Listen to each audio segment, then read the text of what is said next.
जय गुरु जी के चरणों में कोटि कोटि नमन, अनंतम शुक्राना हमारे प्यारे गुरु जी के चरणों में। संगत जी, कल हमने फिनिश किया था जी अध्याय 47। आज हम करेंगे जी अध्याय 48 की आरंभ।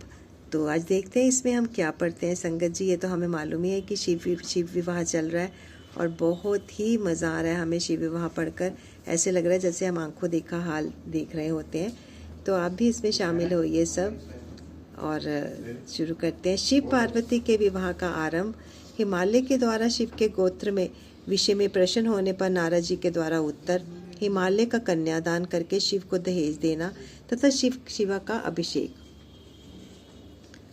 ब्रह्मा जी कहते हैं, नारद, इसी समय वहां गंगाचार्य से प्रेरित हो मैना सहित हिमवान ने कन्यादान का कार्य आरंभ किया। उस समय वस्त्राभूषणों से विभूषित महाभागा मैना सोने का कलश लिए पति हिमवान के दाहिने भाग में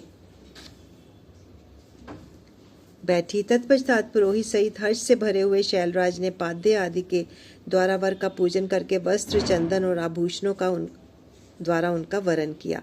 इसके बाद हिमाचल ने ब्राह्मणों से कहा, आप लोग तिथि आदि के कीर्तन पूर्वक कन्यादान के संकल्प वाक्य का प्रयोग बोले। उसके लिए अवसर आ गया। वे सब द्विज श्रेष्ठ काल के ज्ञाता थे, अतः तथास्तु कहकर वे सब बड़ी प्रसन्नता के साथ तिथि आदि का कीर्तन करने लगे। तदंतर सुंदर लीला करने वाले परमेश्वर शंभु के द्वारा मन ही मन प्रेरित हो हिमाचल ने प्रसन्नता पूर्वक हंसकर उनसे कहा, हे शंभो, आप अपने गोत्र का परिचय दें, प्रवर, कुल, नाम, वेद और शाखा का प्रतिपादन करें। अब अधिक समय ना बिताएं। हिमाचल की यह बात सुनकर भगवान शंकर सम्मुख होकर भी विमुख हो गए। अशोचनीय होकर भी तत्काल सोचनीय अवस्था में पड़ गए। उस समय श्रेष्ठ देवताओं, मुनियों, गंधर्वों, यक्षों और सिद्धों ने देखा कि भगवान शिव के मुख से कोई उत्तर नहीं निकल रहा है। नारद यह देखकर तुम हंसने लगे और महेश्वर का मन ही मन स्मरण करके गिरजा से यूं बोले, पर्वतराज, तुम मूर्ता के वशीभूत होकर कुछ नहीं जानते। महेश्वर से क्या कहना चाहिए और क्या नहीं, इसका तुम्हें पता नहीं है। वास्तव में तुम बड़े ब्रह्ममुख हो। तुमने इस समय साक्षात हर से उनका गोत्र पूछा है और उसे बताने के लिए उन्हें प्रेरित किया है। तुम्हारी यह बात अत्यंत उपहासजनक है। पर्वतराज, इनके गोत्र, कुल और नाम को तो विष्णु और ब्रह्मा आदि भी नहीं जानते, फिर दूसरों की क्या चर्चा है। शैलराज, जिनके एक दिन में करोड़ों ब्राह्मणों का लय होता है, उन्हीं भगवान शंकर को तुमने आज काली के तपोबल से प्रत्यक्ष देखा है। इनका कोई रूप नहीं है। ये प्रकृति से परे निर्गुण परब्रह्म परमात्मा, निराकार, निर्विकार, मायाधीश एवं परातत्पर है। गोत्र, कुल और नाम से रहित स्वतंत्र परमेश्वर हैं।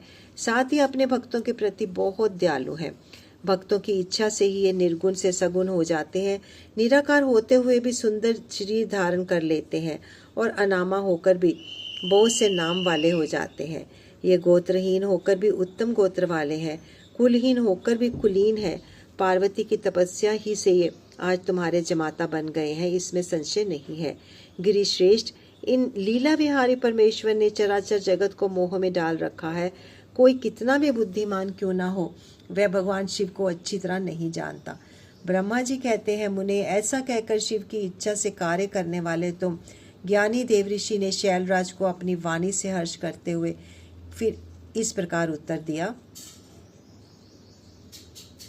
नारद बोले, शिवा को जन्म देने वाले तात महाशैल, मेरी बात सुनो और उसे सुनकर अपनी पुत्री शंकर जी के हाथ में दे दो। लीला पूर्वक रूप धारण करने वाले सगुण महेश्वर का गोत्र और कुल केवल नाद ही है। इस बात को अच्छी तरह समझ लो। शिव नादमय है और नाद शिवमय है, यह सर्वथा सच्ची बात है। नाद और शिव, इन दोनों में कोई अंतर नहीं है। शैलेंद्र, सृष्टि के समय सबसे पहले लीला के लिए सगुण रूप धारण करने वाले शिव से नाद ही प्रकट हुआ था, अतः वह सबसे उत्कृष्ट है। हिमालय, इसलिए मन ही मन सर्वेश्वर शंकर के द्वारा प्रेरित हो मैंने आज अभी वीणा बजाना आरंभ किया है। ब्रह्मा जी कहते हैं, मुने, तुम्हारी यह बात सुनकर गिरिराज हिमालय को संतोष प्राप्त हुआ और उनके मन का सारा विस्मय जाता रहा। तदंतर श्री विष्णु आदि देवता तथा मुनि सब के सब विस्मय रहित हो नारद को साधुवाद देने लगे। महेश्वर की गंभीरता जानकर सभी विद्वान आश्चर्यचकित हो बड़ी प्रसन्नता के साथ परस्पर बोले, अहो, जिनकी आज्ञा से इस विशाल जगत का प्रकट हुआ है, जो परातत्पर आत्मबोध स्वरूप स्वतंत्र लीला करने वाले तथा उत्तम भाव से जानने योग्य हैं, उन त्रिलोकनाथ भगवान शंभु का आज हम लोग भली भांति दर्शन किया है।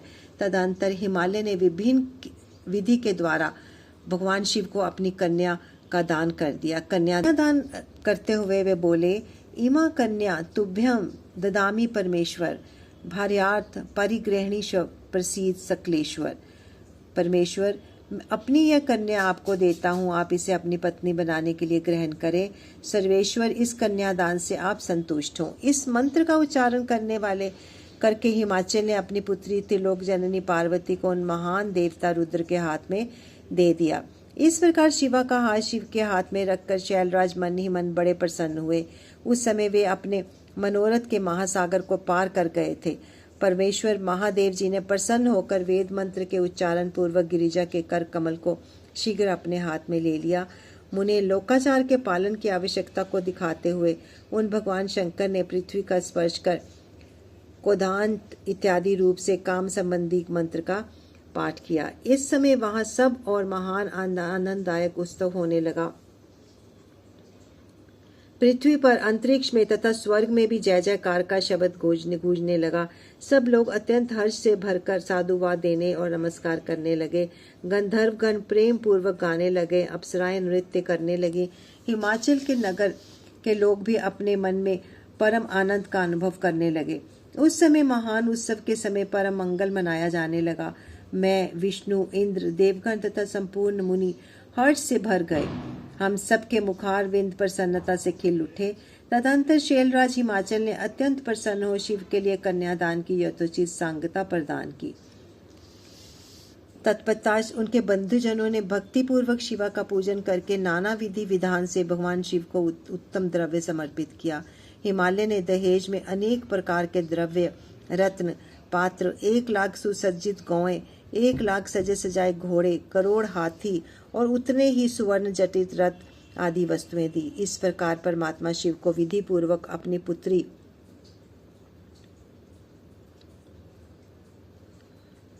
कल्याणमयी पार्वती का हाथ दान करके हिमाचल कृतार्थ हो गए। इसके बाद शैलराज ने यजुर्वेद की मध्याग्नि शाखा में वर्णी स्रोत के द्वारा दोनों हाथ जोड़कर प्रसन्नता पूर्वक उत्तम वाणी में परमेश्वर शिव की स्तुति की। तत्पश्चात वेद वेत्ता हिमाचल की आज्ञा देने पर मुनियों ने बड़े उत्साह के साथ शिवा के सिर पर अभिषेक किया और महादेव जी का नाम लेकर उस अभिषेक की विधि पूरी की। मुने, इस समय बड़ा आनंददायक महोत्सव हो रहा था। अध्याय 48 की समाप्ति। अध्याय 49 शुरू करते हैं। संगत जी, जान लेते हैं कि इस अध्याय में क्या पढ़ेंगे हम और क्या सुनेंगे। शिव के विवाह का उपसंहार, उनके द्वारा दक्षिणा वितरण, बरवधु का कोहबर और वास भवन में जाना, वहां स्त्रियों का उनसे लोकाचार का पालन कराना, रति की प्रार्थना से शिव द्वारा काम को जीवन दान एवं वरदान, वर वधु का एक दूसरे को मिष्ठान भोजन कराना और शिव का जनवासी में लौटना। बहुत ही अच्छा है जी ये सब कुछ आज तो इसमें। चलिए स्टार्ट करते हैं। ब्रह्मा जी कहते हैं, नारद, तदंतर मेरी आज्ञा पाकर महेश्वर ने ब्राह्मणों का अग्नि की स्थापना करवाई और पार्वती को अपने आगे बिठाकर वहां ऋग्वेद, यजुर्वेद और सामवेद के मंत्रों द्वारा अग्नि में आहुतियां दी। तात, उस समय काली के भाई मैनाक ने लावा की अंजलि दी और काली तथा शिव दोनों ने आहुति देकर लोकाचार्य का आश्रय ले प्रसन्नता पूर्वक अग्निदेव की परिक्रमा की। नारद, तदंतर शिव की आज्ञा से मुनियों सहित मैंने शिवा शिव विवाह का विशेष कार्य प्रसन्नता पूर्वक पूरा किया। फिर उन दोनों दंपत्ति के मस्तक का अभिषेक हुआ। ब्राह्मणों ने उन्हें आदर पूर्वक ध्रुव का दर्शन कराया। तत्पश्चात दयाल शंभन का कार्य हुआ। फिर बड़े उत्साह से सब सत्विन वाचन किया गया। इसके पश्चात ब्राह्मणों की आज्ञा से शिव ने शिवा के सिर में सिंदूर दान दिया। उस समय गिरिजा नंदिनी उमा की शोभा अद्भुत अवर्णनीय हो गई। फिर ब्राह्मणों के आदेश से वे शिव दंपत्ति एक आसन पर विराजमान हो भक्तों के चित्त को आनंद देने वाली उत्तम शोभा पाने लगे।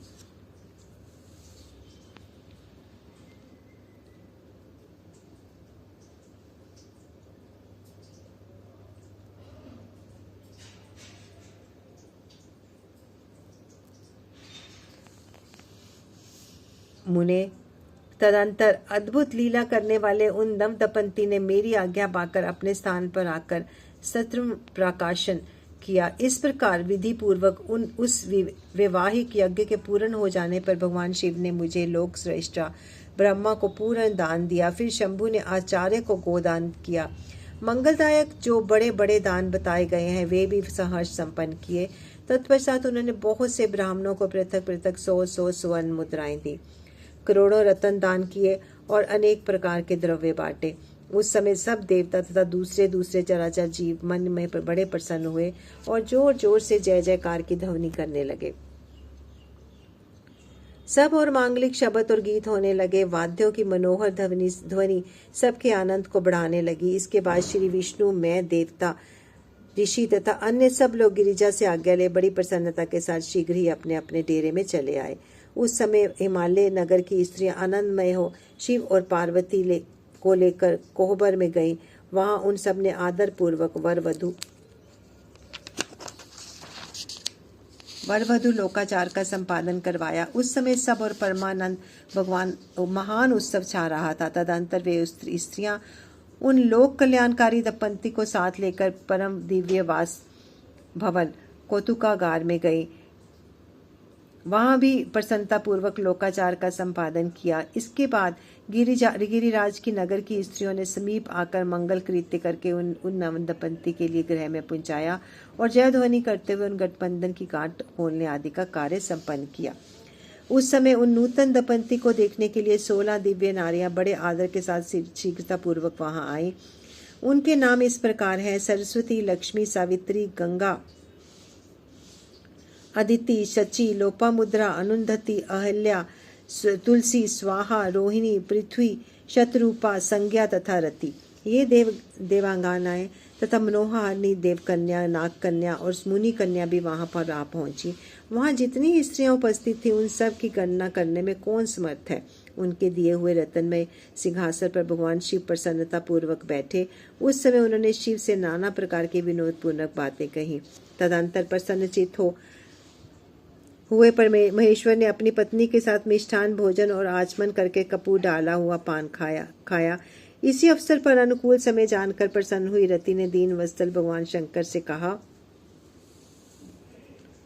भगवान पार्वती का पाणिग्रहण करके आपने अत्यंत दुर्लभ सौभाग्य प्राप्त किया है। बताइए मेरे प्राणनाथ को, जो सर्वथा स्वार्थ रहित थे, आपने क्यों भस्म कर डाला। अब यहाँ मेरे पति को जीवित कीजिए और अपने अंतःकरण में काम संबंधी व्यापार को जगाइए। आपको और मुझको जो समान रूप से वियोग जनित संताप प्राप्त हुआ है उसे दूर कीजिए। महेश्वर, आपके इस विवाह उत्सव में सब लोग सुखी हुए हैं, केवल मैं ही अपने पति के बिना सुख में डूबी हुई हूँ। देव शंकर, प्रसन्न होइए और मुझे सनाथ कीजिए। दीन बंधो, परम प्रभु, अपनी कही हुई बात को सत्य कीजिए। चराचर प्राणियों सहित तीनों लोकों में आपके सिवा दूसरा कौन है जो मेरे दुख का नाश करने में समर्थ हो। ऐसा जानकर आप मुझ पर दया कीजिए। दीनों पर दया करने वाले नाथ, सबको आनंद प्रदान करने वाले, अपने इस विवाह उत्सव में मुझे भी उत्सव संपन्न बनाइए। मेरे प्राणनाथ के जीवित होने पर ही मैं अपनी प्रिया पार्वती के साथ आपका सुंदर विहार परिपूर्ण होगा, इसमें संशय नहीं है। हे सर्वेश्वर, आप सब कुछ करने में समर्थ हैं, क्योंकि आप ही परमेश्वर हैं। यहाँ अधिक कहने से क्या लाभ। सर्वेश्वर, आप शीघ्र ही मेरे पति को जीवित कीजिए। ऐसा कहकर रति ने गांठ में बंधा हुआ कामदेव के शरीर का भस्म शंभु को दे दिया और उनके सामने हे नाथ कहकर रोने लगी।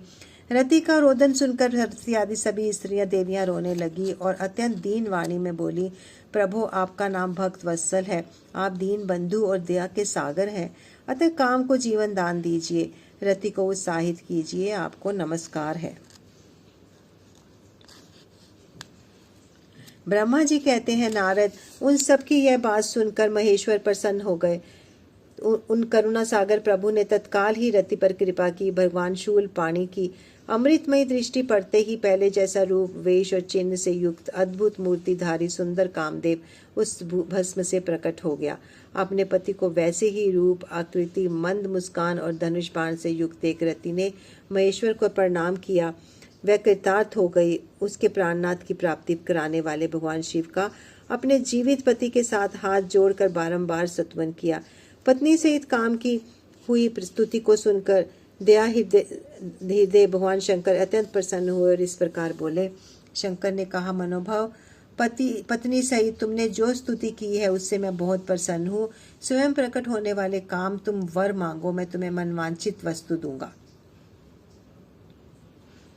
शंभू का यह वचन सुनकर कामदेव महान आनंद में निमग्न हो गया और हाथ जोड़कर झुकाकर गदगद वाणी में बोला, देव महादेव करुणा सागर प्रभो, यदि आप मुझ पर प्रसन्न हैं तो मेरे लिए आनंददायक होइए। प्रभो, पूर्व काल में मैंने जो अपराध किया था उसे क्षमा कीजिए। स्वजनों के प्रति परम प्रेम और अपने चरणों की भक्ति दीजिए। कामदेव का यह वचन सुनकर परमेश्वर शिव प्रसन्न हो गए। बहुत अच्छा। इसके बाद उन करुणानिधि ने हंसकर कहा, महामते कामदेव, मैं तुम पर प्रसन्न हूँ। तुम अपने मन से भय को निकाल दो। भगवान विष्णु के पास जाओ और इस घर से बाहर ही रहो। तदंतर काम शिव जी को प्रणाम करके बाहर आ गया। विष्णु आदि देवताओं ने उसे आशीर्वाद दिया। इसके बाद भगवान शंकर ने उस वास भवन में पार्वती को बाएं अंग बिठाकर मिष्ठान भोजन कराया और पार्वती ने भी प्रसन्नता पूर्वक उनका मुंह मीठा किया। तदंतर वहां लोकाचार का पालन करते हुए आवश्यकृत करके मैना हिमवान की आज्ञा ले भगवान शिव जनवासे में चले गए। मुने, उस समय महान उत्सव होने लगा और वेद मंत्रों की ध्वनि होने लगी। लोग चारों प्रकार के बाजे बजाने लगे। जनवासे में अपने